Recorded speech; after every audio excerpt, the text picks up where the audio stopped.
नमस्कार दोस्तों, आपका स्वागत करता हूं इस YouTube channel SK coaching centre पर। दोस्तों आज हम लोग रीजनिंग के एक और नए प्रश्न सेट को देखने वाले हैं। इस वाले वीडियो के अंदर आज हम लोग रीजनिंग के 15 अलग अलग प्रकार के इम्पोर्टेंट प्रश्न को देखने वाले हैं, जो कि आपको आने वाले आगामी सभी परीक्षाओं के लिए काफ़ी इम्पोर्टेंट होने वाला है। ये सभी प्रश्न जो है वो आपके आने वाले आगामी सभी परीक्षाओं के लिए काफ़ी महत्वपूर्ण होने वाला है। तो सभी प्रश्न को पहले आप लोग खुद से ज़रूर सॉल्व करने की कोशिश कीजिएगा, और आप लोग इससे पहले वाले पार्ट नहीं देखे होंगे तो ज़रूर जाकर देख लीजिएगा। चलिए हम लोग एक नंबर क्वेश्चन की ओर चलते हैं। दोस्तों ये रहा क्वेश्चन नंबर एक। क्वेश्चन नंबर एक आपको कह रहा है नीचे दिए गए प्रश्न में संबंधित शब्द को चुनिए। जिस प्रकार से राजमिस्त्री का संबंध साहुल सूत्र के साथ है, उसी प्रकार से आप लोगों से पूछा जा रहा है ये दोनों क्वेश्चन मार्क पर कौन से शब्द भरे जाएंगे। सबसे पहले आप लोग ये समझने की कोशिश कीजिएगा राजमिस्त्री से आपका साहुल सूत्र किस प्रकार से संबंधित है। इसी प्रकार के संबंधित ऑप्शन आपका कौन सा दिया गया है जो ये दोनों क्वेश्चन मार्क पर भरे जाएंगे। अगर आप लोग ध्यान से देखिएगा तो राजमिस्त्री का जो औजार होता है उसे हम लोग साहुल सूत्र कहते हैं। उसी प्रकार से ऑप्शन नंबर ए में देखिएगा तो शल्य चिकित्सक का जो औजार होता है उसे हम लोग छुरिका कहते हैं। यानी कि इस वाले क्वेश्चन मार्क पर शल्य चिकित्सक और इस वाले क्वेश्चन मार्क पर आपका छुरिका भरा जाएगा। क्वेश्चन नंबर एक का आपका ऑप्शन नंबर ए जो है सही उत्तर बनता है। जिस प्रकार से राजमिस्त्री का संबंध साहुल सूत्र के साथ है, उसी प्रकार से शल्य चिकित्सक का संबंध आपका छुरिका के साथ हो जाएगा। चलिए अगले प्रश्न की ओर हम लोग चलेंगे, क्वेश्चन नंबर दो की ओर। ये रहा क्वेश्चन नंबर दो। क्वेश्चन नंबर दो आपको कह रहा है नीचे दिए गए प्रश्न में संबंधित संख्या को चुनिए। इस बार आपको संबंधित संख्या चुनने के लिए बोला जा रहा है। प्रश्न आपको कह रहा है जिस प्रकार से 41 का संबंध 4 के साथ है, उसी प्रकार से आप लोगों से पूछा जा रहा है 37 का संबंध कौन सा संख्या के साथ होगा जो इस वाले क्वेश्चन मार्क पर भरे जाएंगे। सबसे पहले आप लोग ये समझने की कोशिश कीजिएगा 41 से हम लोग 4 किस प्रकार से ला सकते हैं। 41 को हम लोग क्या करेंगे ताकि हमारा 4 बन जाए। अगर आप लोग ध्यान से देखिएगा 41 को, तो 41 जो है वो आपका 4 और 1 से मिलकर बनता है। 41 के दोनों संख्या को आपस में गुना करते हैं, 4 गुना 1 करते हैं तो आपका 4 बनता है। देखिए 4 आपका यहाँ पर दिया गया है। उसी प्रकार से आगे आपका 37 है। 37 आपका 3 और 7 से मिलकर बनता है। इसके भी दोनों संख्या को आपस में गुना करेंगे, 3 गुना 7 करेंगे तो आपका 21 हो जाएगा। 21 आपका ऑप्शन नंबर बी में दिया गया है, जो कि आपका सही उत्तर बनता है। इस वाले क्वेश्चन मार्क पर आपका 21 भरा जाएगा। क्लियर है। सभी प्रश्न 3 प्रश्न है, तो सभी प्रश्न को पहले आप लोग खुद से जरूर सॉल्व करने की कोशिश कीजिएगा। चलिए अगले प्रश्न की ओर हम लोग चलेंगे, क्वेश्चन नंबर 3 की ओर। ये रहा क्वेश्चन नंबर 3। क्वेश्चन नंबर 3 आपको कह रहा है लुप्त संख्या ज्ञात करें। इस बार आपको मिसिंग नंबर से रिलेटेड प्रश्न दिया गया है। यहाँ पर आपका एक क्वेश्चन मार्क है। इस वाले क्वेश्चन मार्क पर आपका कौन सा संख्या भरा जाएगा ये आप लोगों से पूछ रहा है। अगर आप लोग ध्यान से देखिएगा इस वाले प्रश्न को, तो इस वाले लाइन से देखिएगा दोस्तों आपका बड़ा बड़ा संख्या दिया गया है, 98 है, 100 है और क्वेश्चन मार्क है। और जब भी आपको इस प्रकार के मिसिंग नंबर से रिलेटेड प्रश्न देखने को मिले, तो ऐसे प्रश्न को पहले हम लोग इस वाले लाइन से सॉल्व करने की कोशिश करेंगे। पहले हम लोग ये समझने की कोशिश करेंगे 11, 2 और 4 से 98 किस प्रकार से लिखा हुआ है, 3, 6 और 5 से 100 किस प्रकार से लिखा हुआ है। उसी प्रकार से हम लोग सोचेंगे 8, 9 और 1 से हमारा कौन सा संख्या बनेगा जो इस वाले क्वेश्चन मार्क पर भरे जाएंगे। आप लोग पहले वीडियो को रोक लीजिएगा और खुद से ज़रूर सॉल्व करने की कोशिश कीजिएगा। 11, 2 और 4 से हम लोग 98 किस प्रकार से ला सकते हैं। अगर सबसे पहले ये तीनों संख्या को हम लोग आपस में गुना करके देखते हैं तो देखिएगा 11 गुना 2 आपका 22 होता है और 22 गुना 4 जो है वो आपका 88 होता है, लेकिन यहाँ पर आपका 98 दिया गया है। अगर हम लोग 88 में 10 ऊपर से जोड़ देते हैं, 88 प्लस 10 करते हैं तो आपका 98 बनता है। वही सेम हम लोग आगे करेंगे, पहले तीनों संख्या को आपस में गुना कर लेंगे और गुना करने के बाद 10 ऊपर से जोड़ कर देखेंगे हमारा 100 बनता है या नहीं। देखिएगा 3 गुना 6 करेंगे तो आपका 18, 18 गुना 5 जो है वो आपका 90 होता है और 90 प्लस 10 करने पर आपका 100 हो जाएगा। देखिए 100 आपका यहाँ पर दिया गया है, यानी कि इस वाले प्रश्न को हम लोग इसी प्रकार से सॉल्व कर सकते हैं। तो वही सेम हम लोग आगे करेंगे। ये तीनों संख्या को भी पहले हम लोग आपस में गुना करेंगे तो 8 गुना 9 आपका 72 होता है, 72 गुना 1 आपका 72 रहेगा और जब हम लोग 72 प्लस 10 करेंगे तो ये आपका 82 हो जाएगा। 82 आपका ऑप्शन नंबर देखिएगा तो डी में दिया गया है, जो कि आपका सही उत्तर बनता है। इस वाले क्वेश्चन मार्क पे दोस्तों आपका 82 भरा जाएगा। क्लियर है। अगर आपको किसी भी प्रश्न में कहीं पर भी कोई दिक्कत हो तो ज़रूर आप लोग हमें कमेंट करके बताइएगा और आप लोग सभी प्रश्न को वीडियो को रोककर पहले खुद से ज़रूर सॉल्व करने की कोशिश कीजिएगा। चलिए अगले प्रश्न की ओर हम लोग चलेंगे, क्वेश्चन नंबर 4 की ओर। ये रहा क्वेश्चन नंबर 4। क्वेश्चन नंबर 4 आपको कह रहा है एक विशिष्ट कोड भाषा में सन को 108 तथा मून को 114 लिखा जाता है। इस कोड भाषा में स्टार को किस प्रकार लिखा जाएगा, ये आप लोगों से पूछ रहा है।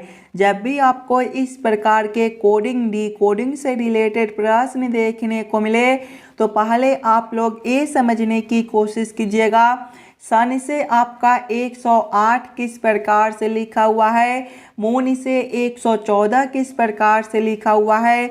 उसी प्रकार से आप लोग सोचिएगा स्टार से आपका क्या कोड बनेगा। सबसे पहले हम लोगों को क्या करना है, SUN से 108 लाना है। सभी बच्चे अपना दिमाग लगाइएगा। SUN को हम लोग क्या करेंगे ताकि हमारा 108 बन जाए। अगर ये सभी अक्षर को पहले हम लोग ABCD के क्रमानुसार लिखते हैं तो S जो है ABCD के क्रम में आपका 19वें नंबर पर होता है, U जो है ये आपका 21वें नंबर पर होता है, आगे देखिएगा N है ये आपका 14वें नंबर पर होता है। सभी को आपस में जोड़कर देखिएगा तो 19 प्लस 21 आपका 40 होता है और 40 प्लस 14 जो है ये आपका 54 होता है, लेकिन यहाँ पर आपका 108 दिया गया है। अगर हम लोग 54 में 2 से गुना करते हैं, 54 गुना 2 करते हैं तो आपका 108 बनता है। वही सेम हम लोग आगे मून के साथ करेंगे। मून जो है वो आपका MOON से मिलकर बनता है। इसके भी सभी अक्षर को पहले हम लोग ABCD के क्रमानुसार लिखेंगे तो M जो है ABCD के क्रम में 13वें नंबर पर होता है, O आपका 15वें पर होता है, फिर से आपका O है तो फिर से 15 हो जाएगा। उसके बाद N है ये आपका 14वें नंबर पर होता है। सभी संख्याओं को आपस में जोड़कर 2 से गुना करेंगे तो 13 प्लस 15 आपका 28 हो जाएगा, 28 प्लस 15 आपका 43 हो जाएगा और 43 प्लस 14 जो है ये आपका 57 होता है। और जब हम लोग 57 गुना 2 करेंगे तो ये आपका 114 हो जाएगा। देखिए 114 आपका यहाँ पर दिया गया है, यानी कि इस वाले प्रश्न को हम लोग इसी प्रकार से सॉल्व कर सकते हैं दोस्तों। तो वही सेम हम लोग स्टार के साथ करेंगे। स्टार जो है वो आपका STAR से मिलकर बनता है। इसके भी सभी अक्षर को पहले हम लोग ABCD के क्रमानुसार लिखेंगे तो S जो है ABCD के क्रम में आपका 19वें नंबर पर होता है। आप लोग याद भी करते चलिएगा। टी जो है ABCD के क्रम में आपका 20वें नंबर पर होता है, ए आपका पहले नंबर पर होता है और आर आपका 18वें पर। सभी संख्याओं को आपस में पहले जोड़िएगा तो 19 + 20 आपका 39 हो जाएगा। 39 + 1 आपका 40 और 40 + 18 जो है वो आपका देखिएगा तो 58 होता है। और जब हम लोग 58 × 2 करेंगे तो आपका 116 हो जाएगा। 116 आपका ऑप्शन नंबर बी में दिया गया है, जो कि आपका सही उत्तर हो जाएगा। चलिए अगले प्रश्न की ओर हम लोग चलेंगे, क्वेश्चन नंबर 5 की ओर। ये रहा क्वेश्चन नंबर 5। क्वेश्चन नंबर 5 आपको कह रहा है पी क्यू से छोटा है परंतु टी से लंबा है, आर सबसे लंबा है तथा एस पी से छोटा है परंतु सबसे छोटा नहीं है। ऊंचाई के घटते हुए क्रम में अंतिम से दूसरा कौन है, ये आप लोगों से पूछ रहा है। जब भी आपको इस प्रकार के रीजनिंग के प्रश्न देखने को मिले तो पहले आप लोग प्रश्न को ध्यान से पढ़िएगा और समझने की कोशिश कीजिएगा। देखिए प्रश्न पहले आपको कह रहा है पी क्यू से छोटा है, पी जो है वो क्यू से छोटा है, यानी कि पी और क्यू में बड़ा कौन है तो आपका क्यू बड़ा बनता है। आगे प्रश्न को पढ़िएगा। आगे प्रश्न आपको कह रहा है पी क्यू से छोटा है परंतु टी से लंबा है। पी जो है वो आपका टी से लंबा है, यानी कि पी और टी में आपका छोटा कौन हो जाएगा तो आपका टी हो जाएगा। यानी कि आगे प्रश्न को पढ़िएगा। आर सबसे लंबा है, आर जो है वो आपका सबसे लंबा, यानी कि आर को हम लोग इधर कर देंगे, ये आपका सबसे लंबा है। आगे प्रश्न को पढ़िएगा। एस पी से छोटा है, एस जो है वो आपका पी से छोटा है परंतु सबसे छोटा नहीं है, यानी कि एस आपका यहाँ पर हो जाएगा, ये आपका सबसे छोटा भी नहीं है और पी से छोटा, यानी कि एस आपका यहाँ पर बनेगा। आगे प्रश्न को पढ़िएगा। ऊंचाई के घटते हुए क्रम में अंतिम से दूसरा कौन है। देखिए ऊंचाई का घटता हुआ क्रम आपका इधर से चलता है और इधर से दूसरा जो है वो आपका एस हो जाएगा। दोस्तों एस आपका ऑप्शन नंबर सी में दिया गया है, जो कि आपका सही उत्तर बनता है। अगर आप लोगों से ये पूछ देता कि इसमें सबसे लंबा कौन है तो इसमें सबसे लंबा आपका आर बन जाता। अगर ये पूछ देता कि इसमें सबसे छोटा कौन है तो सबसे छोटा आपका टी हो जाता। लेकिन आप लोगों से ये पूछा जा रहा है कि ऊंचाई के घटते हुए क्रम में दूसरा कौन है तो दूसरा आपका एस है। एस आपका ऑप्शन नंबर सी में दिया गया है, जो कि आपका सही उत्तर बनता है। चलिए अगले प्रश्न की ओर हम लोग चलेंगे, क्वेश्चन नंबर 6 की ओर। ये रहा क्वेश्चन नंबर 6। क्वेश्चन नंबर 6 जो है ये आपका वेन आरेख वेन डायग्राम से रिलेटेड प्रश्न है। कमीज पतलून और कपड़ों का किस प्रकार से वेन आरेख वेन डायग्राम बनेगा, ये आप लोगों से पूछ रहा है। जब भी आपको वेन आरेख से रिलेटेड प्रश्न देखने को मिले तो सबसे पहले आप लोग ये समझने की कोशिश कीजिएगा कमीज पतलून और कपड़ों में कौन शब्द किसके साथ संबंधित है, किसके अंदर हम लोग किसको रख सकते हैं। अगर आप लोग ध्यान से देखिएगा तो कपड़े के अंदर जो है वो आपके पतलून और कमीज दोनों होते हैं, लेकिन कमीज आपका अलग प्रकार का कपड़ा होता है और पतलून आपका अलग प्रकार का कपड़ा होता है। यानी कि सबसे पहले हम लोग कपड़े के लिए एक गोला बना लेंगे और कपड़े के अंदर जो है कमीज और पतलून दोनों हो जाएगा, लेकिन दोनों अलग अलग प्रकार का कपड़ा है तो दोनों को हम लोग अलग अलग कर देंगे। इस प्रकार का वेन आरेख वेन डायग्राम आपका ऑप्शन नंबर ए में दिया गया है, जो कि आपका सही उत्तर बनता है। चलिए अगले प्रश्न की ओर हम लोग चलेंगे, क्वेश्चन नंबर 7 की ओर।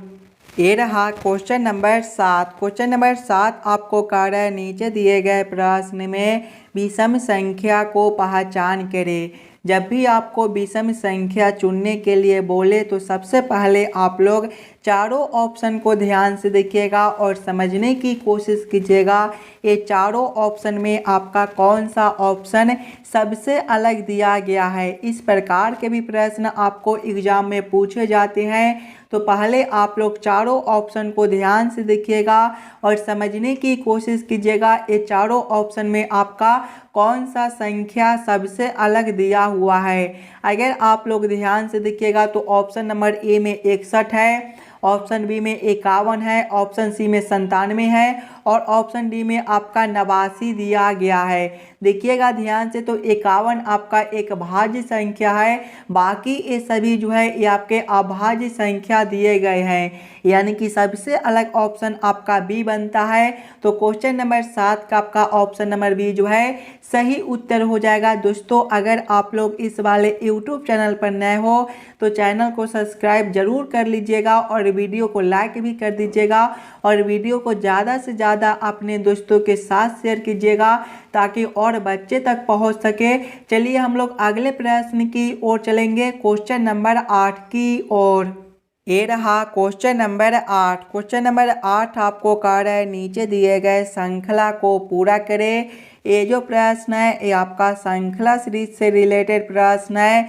एक श्रृंखला सीरीज दिया हुआ है और यहाँ पर एक क्वेश्चन मार्क है। इस वाले क्वेश्चन मार्क पर आपका कौन सा संख्या भरा जाएगा ये आप लोगों से पूछ रहा है। एकदम आसान सा प्रश्न है। अगर आप लोग ध्यान से देखिएगा श्रृंखला सीरीज को तो देखिए 49 से आपका 46 है, -3 का अंतर है। 46 से आपका 43 है, -3 का अंतर है। 43 से 40 है, -3 का अंतर है और आगे आपका क्वेश्चन मार्क है। देखिए -3 -3 -3, तो आगे भी हम लोग -3 करेंगे। 40 -3 आपका 37 होता है, यानी कि इस वाले क्वेश्चन मार्क पर आपका 37 भरा जाएगा। और 37 से आगे देखिएगा तो 34 है, यहाँ पर भी आपका -3 बनता है। 37 आपका ऑप्शन नंबर बी में दिया गया है जो कि आपका सही उत्तर हो जाएगा। चलिए अगले प्रश्न की ओर हम लोग चलेंगे, क्वेश्चन नंबर 9 की ओर। ये रहा क्वेश्चन नंबर 9। क्वेश्चन नंबर 9 आपको कह रहा है नीचे दिए गए अक्षर श्रृंखला को पूरा करें। इस बार आपको अक्षर श्रृंखला से रिलेटेड प्रश्न दिया गया है। एक अक्षर श्रृंखला दिया हुआ है और यहाँ पर एक क्वेश्चन मार्क है। इस वाले क्वेश्चन मार्क पर आपका कौन सा अक्षर भरा जाएगा ये आप लोगों से पूछ रहा है। अगर आप लोग ध्यान से देखिएगा अक्षर श्रृंखला को तो देखिए ए से आपका डी है। ए जो है ABCD के क्रम में पहले नंबर पर होता है और डी आपका चौथे नंबर पर होता है। यहाँ पर आपका +3 है। आगे देखिएगा डी से आपका जी है, डी आपका चौथे नंबर पर होता है और जी आपका 7वें नंबर पर, यहाँ पर भी आपका +3 है। आगे देखिए जी से आपका जे है, जी 7वें नंबर पर होता है और जे आपका 10वें पर, यहाँ पर भी आपका +3 है। आगे जे से आपका एम है, जे 10वें नंबर पर होता है और एम 13वें पर, यहाँ पर भी आपका +3 है और आगे क्वेश्चन मार्क है। सभी में देखिएगा तो +3 +3 +3 +3, यानी कि आगे भी दोस्तों हम लोग +3 करेंगे। एम आपका 13वें नंबर पर होता है, 13 + 3 आपका 16 और 16वें नंबर पर ABCD के क्रम में जो है वो आपका पी होता है। पी आपका ऑप्शन नंबर बी में दिया गया है जो कि आपका सही उत्तर बन जाएगा। चलिए अगले प्रश्न की ओर हम लोग चलेंगे, क्वेश्चन नंबर 10 की ओर। ये रहा क्वेश्चन नंबर 10। क्वेश्चन नंबर 10 आपको कह रहा है दी गई आकृति में कौन सा अक्षर पुरानी गाड़ियों को दर्शाता है। सबसे पहले आप लोग इस वाले आकृति को ध्यान से देखिएगा और समझने की कोशिश कीजिएगा। अगर आप लोग ध्यान से देखिएगा आकृति को तो देखिए गाड़ियाँ के लिए जो आपका आकृति है वो आपका यहाँ से लेकर यहाँ तक बनता है। आगे देखिएगा अगर आप लोग तो नीला के लिए आकृति आपका यहाँ से लेकर यहाँ तक बनता है और आगे देखिएगा तो पुराना के लिए आकृति जो है वो आपका यहाँ से लेकर यहाँ तक बनता है। और आप लोग ये प्रश्न को ध्यान से पढ़िएगा और समझने की कोशिश कीजिएगा प्रश्न आप लोगों से क्या पूछ रहा है। देखिए प्रश्न आप लोगों से पूछ रहा है दी गई आकृति में कौन सा अक्षर पुरानी गाड़ियों को दर्शाता है, यानी कि पुराना भी होना चाहिए और गाड़ी भी होना चाहिए। यानी कि हम लोग गाड़ी और पुराना में संबंधित अक्षर को देखेंगे कौन सा आपका ऐसा अक्षर है जो गाड़ी और पुराना दोनों में दिया गया है। अगर आप लोग ध्यान से देखिएगा तो आपका जो है वो Y और R आपके ऐसे अक्षर है, Y और R आपके ऐसे अक्षर है जो गाड़ी में भी दिया गया है और पुराना में भी दिया गया है, यानी कि Y और R जो है वो आपके सही उत्तर हो जाएंगे। Y और R आपका ऑप्शन नंबर ए में दिया गया है, जो कि आपका सही उत्तर बनता है। चलिए अगले प्रश्न की ओर हम लोग चलेंगे, क्वेश्चन नंबर 11 की ओर। ये रहा क्वेश्चन नंबर 11। क्वेश्चन नंबर 11 आपको कह रहा है नीचे दिए गए प्रश्न आकृति का सही दर्पण छवि चुनिए। यहाँ पर एक प्रश्न आकृति दिया हुआ है, कुछ इस प्रकार का आपका प्रश्न आकृति है और प्रश्न आप लोगों से पूछ रहा है इस वाले प्रश्न आकृति का किस प्रकार से दर्पण छवि बनेगा। अगर आप लोग ध्यान से देखिएगा दर्पण को तो कुछ इस प्रकार का आपका दर्पण दिया गया है और जब भी आपको इस प्रकार के दर्पण देखने को मिले दोस्तों तो प्रश्न आकृति जो है वो आपका बाएं से उलटकर दाएं में चला जाता है और दाएं वाला आकृति आपका उलटकर बाएं में चला आएगा। यानी कि जब हम लोग इस वाले प्रश्न आकृति को इस प्रकार से उलटेंगे तो सबसे पहला जो आपका एक खंड दिया गया है वो आपका इसी प्रकार से रहेगा और ये जो लाइन आपका इस प्रकार से है आकृति उलटने के बाद आपका इस प्रकार से हो जाएगा और ये जो आकृति आपका इस प्रकार से दिया गया है ये आपका आकृति उलटने के बाद जो है कुछ इस प्रकार से आपको दिखाई देगा। इस प्रकार का उत्तर आकृति देखिएगा आपका कौन सा ऑप्शन में दिया गया है। इस प्रकार का उत्तर आकृति आपका ऑप्शन नंबर सी में दिया गया है, जो कि आपका सही उत्तर बनता है। चलिए अगले प्रश्न की ओर हम लोग चलेंगे, क्वेश्चन नंबर 12 की ओर। ये रहा क्वेश्चन नंबर 12। क्वेश्चन नंबर 12 आपको कह रहा है किसी निश्चित कोड भाषा में घटाव जोड़ को प्रदर्शित करता है, जोड़ गुणा को प्रदर्शित करता है, गुणा भाग को प्रदर्शित करता है और भाग घटाव को प्रदर्शित करता है। निम्नलिखित प्रश्न का उत्तर ज्ञात करें। यहाँ पर आपका एक समीकरण दिया गया है, इस वाले समीकरण का क्या मान होगा ये आप लोगों से पूछ रहा है। सबसे पहले आप लोग प्रश्न को ध्यान से पढ़िएगा और समझने की कोशिश कीजिएगा। देखिए प्रश्न आपको कह रहा है कि घटाव का जो है भाषा वो आपका जोड़ है, यानी कि घटाव का जो कोड है वो आपका जोड़ दिया गया है। यानी कि इस वाले समीकरण में जहाँ पर आपका घटाव दिया गया है वहाँ पर हम लोग जोड़ को रखेंगे। जोड़ का जो आपका कोड है वो गुना है, यानी कि जोड़ के जगह पे गुना को रखेंगे। गुना का कोड आपका भाग दिया गया है, यानी कि गुना के जगह पे भाग को रखेंगे और भाग का कोड आपका घटाव दिया गया है, यानी कि भाग के जगह पे घटाव को रखकर इस वाले समीकरण को हम लोग हल कर लेंगे। सबसे पहले देखिएगा तो 3/12 है, भाग का कोड क्या है घटाव है, यानी कि घटाव 12 हो जाएगा। उसके बाद घटाव है, घटाव का जो कोड है वो जोड़ है तो आपका जोड़ 40 हो जाएगा। उसके बाद आपका जोड़ है, जोड़ का कोड आपका गुना है तो गुना आपका 5 हो जाएगा। उसके बाद गुना है, गुना का कोड आपका भाग है तो यहाँ पर आपका भागा 20 हो जाएगा। जब इस वाले समीकरण को हम लोग हल करेंगे तो देखिएगा 3 माइनस करेंगे 12 प्लस करेंगे हम लोग 40 और जो प्लस करेंगे 40 गुना करेंगे 5/20 जो है वो आपका 1/4 हो जाएगा। और जब हम लोग 4 से 40 को काटेंगे तो आपका ये 10 से कटेगा। आगे देखिएगा 3 माइनस 12 प्लस करेंगे 10 तो आपका कितना हो जाएगा 3 + 10 आपका जो है वो 13 होता है। और 13 माइनस 12 दोस्तों ये आपका 1 बनेगा। एक आपका ऑप्शन नंबर बी में दिया गया है, जो कि आपका सही उत्तर बनता है। इस वाले क्वेश्चन मार्क पर आपका 1 भरा जाएगा। क्लियर है। चलिए अगले प्रश्न की ओर हम लोग चलेंगे, क्वेश्चन नंबर 13 की ओर। ये रहा क्वेश्चन नंबर 13। क्वेश्चन नंबर 13 आपको कह रहा है नीचे दिए गए निम्नलिखित शब्दों का सही क्रम बताएं। महाविद्यालय, शिशु, बच्चा विद्यालय और युवा का किस प्रकार से सही क्रम बनेगा ये आप लोगों से पूछ रहा है। अगर आप लोग ध्यान से देखिएगा ये सभी शब्दों को तो इस सभी शब्द में सबसे पहला शब्द जो है वो आपका शिशु हो जाएगा, यानी कि 2 नंबर। शिशु के बाद आपका बच्चा हो जाएगा, यानी कि 3 नंबर। और बच्चा के बाद आपका विद्यालय हो जाएगा, यानी कि 4 नंबर। विद्यालय के बाद आपका युवा हो जाएगा, यानी कि 5 नंबर। और युवा के बाद आपका महाविद्यालय हो जाएगा, यानी कि 1 नंबर। कौन सा ऑप्शन में आपका 2 3 4 5 1 दिया गया है। ऑप्शन नंबर डी में देखिएगा तो 2 3 4 5 1 दिया गया है, यानी कि ये सभी शब्दों का जो सही क्रम है वो आपका ऑप्शन नंबर डी में दिया गया है। तो क्वेश्चन नंबर 13 का आपका ऑप्शन नंबर डी जो है सही उत्तर बनता है। चलिए अगले प्रश्न की ओर हम लोग चलेंगे, क्वेश्चन नंबर 14 की ओर। ये रहा क्वेश्चन नंबर 14। क्वेश्चन नंबर 14 आपको कह रहा है नीचे दिए गए आकृति श्रृंखला को पूरा करें। यहाँ पर एक प्रश्न आकृति दिया गया है और यहाँ पर एक क्वेश्चन मार्क है। इस वाले क्वेश्चन मार्क पर आपका कौन सा आकृति भरा जाएगा ये आप लोगों से पूछ रहा है। सबसे पहले आप लोग ये समझने की कोशिश कीजिएगा ये तीनों आकृति आपका आपस में किस प्रकार से संबंधित है।